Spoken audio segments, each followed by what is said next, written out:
आगे बढ़ते हैं जापान से खबर। जापान में महाकुंभ की चेतावनी दी गई है। जापान में सुनामी की भी चेतावनी दी गई है। सोमवार देर रात आया था 7.5 तीव्रता का भूकंप और जापानी मौसम एजेंसी के तरफ से आपको बता दें कि होक्काइडो के पास ये महाभूकंप आ सकता है, ये चेतावनी जारी की गई है। जापान ट्रेंच और चिशिमा ट्रेंच के आसपास भूकंप आने की संभावना है। 8 या उससे ज्यादा तीव्रता का भूकंप आ सकता है।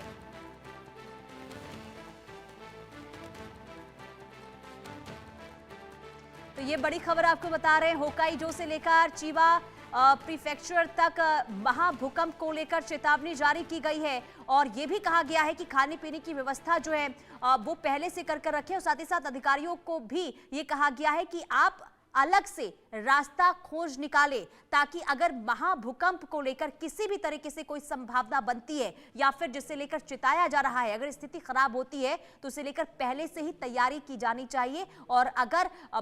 विनाशकारी भूकंप आता है तो उस स्थिति से कैसे निपटा जाए इसे लेकर भी तैयारी रहने को लेकर एडवाइजरी जारी कर दी गई है। क्योंकि सोमवार को 7.5 तीव्रता का भूकंप जापान में आया था जिससे काफी नुकसान हुआ था और इसके बाद अब संभावना ये जताई गई है कि आने वाले दिनों में 8 तीव्रता का भूकंप आ सकता है और अगर 8 तीव्रता का भूकंप आता है तो ये बहुत ही ज्यादा भयावह शक्तिशाली होगा और इससे काफी नुकसान की संभावना भी है। क्योंकि जापान जो पहले से ही भूकंप के लिहाज से संवेदनशील है और ऐसे में जब जब वहां पर 7 से ज्यादा तीव्रता का भूकंप आता है तो भारी तबाही और भारी नुकसान की भी तस्वीरें वहां से देखने को मिली है। और 2024 में भी जब भूकंप आया था जिसमें 600 से ज्यादा लोगों की जान चली गई थी और उसके बाद 2011 की अगर हम बात करते हैं तो उस वक्त अब 9 तीव्रता का भूकंप आया था जिसमें महातबाही की तस्वीर निकलकर सामने आई थी। हजारों लोगों की जान चली गई थी, काफी नुकसान हुआ था। इसके अलावा भी अगर हम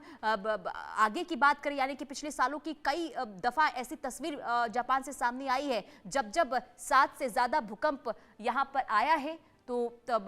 जो स्थिति है वो बहुत ही ज्यादा भयावह और विनाशकारी रही है। और ऐसे में पहले से ही चेतावनी जारी कर दी गई है कि आने वाले दिनों में हो सकता है कि 8 तीव्रता का भूकंप आ सकता है और ऐसे में खाने पीने की व्यवस्था अधिकारियों को भी अलर्ट रहने का निर्देश जारी कर दिया गया है। इसके साथ ही जापान में सुनामी को लेकर भी चेतावनी जारी कर दी गई है क्योंकि जब 7.5 तीव्रता का भूकंप सोमवार को आया था और इसके बाद से ही वहां की जो स्थिति है वो बहुत खराब इसलिए भी नजर आ रही है क्योंकि लगातार अब समुद्र की जो लहरें हैं वो काफी तेज गति के साथ उड़ती हुई नजर आ रही है। यानी कि एक तरफ सुनामी का खतरा, दूसरी तरफ महाभूकंप का भी खतरा बना हुआ है। खास करके जापान ट्रेंच की बात करें तो यहां पर सबसे ज्यादा खतरा बना हुआ है और बार बार देखिए जापान की अगर हम बात करते हैं तो हर साल यहां पर भूकंप आता है। हालांकि अब छोटे भूकंप आते हैं लेकिन जब बड़े भूकंप यहां पर आते हैं तो बहुत ज्यादा भयावह और शक्तिशाली भूकंप के बाद वहां पर अब जो स्थिति है बहुत ही ज्यादा विकराल नजर आती है क्योंकि तबाही हर ओर से देखने को मिलती है। इसके बाद लगातार अब जिस तरीके से सुनामी के बाद महाभूकंप को लेकर चेतावनी जारी की गई है, ऐसे में यह कहा गया है कि खाने पीने की व्यवस्था के साथ ही अधिकारियों को भी रास्ता खोजने की अपील की गई है। और होक्काइडो से लेकर चिबा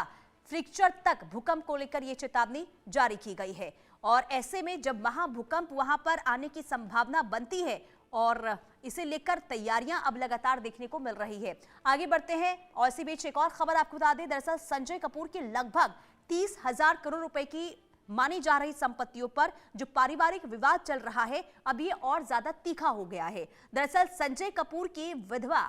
प्रिया सचदेव और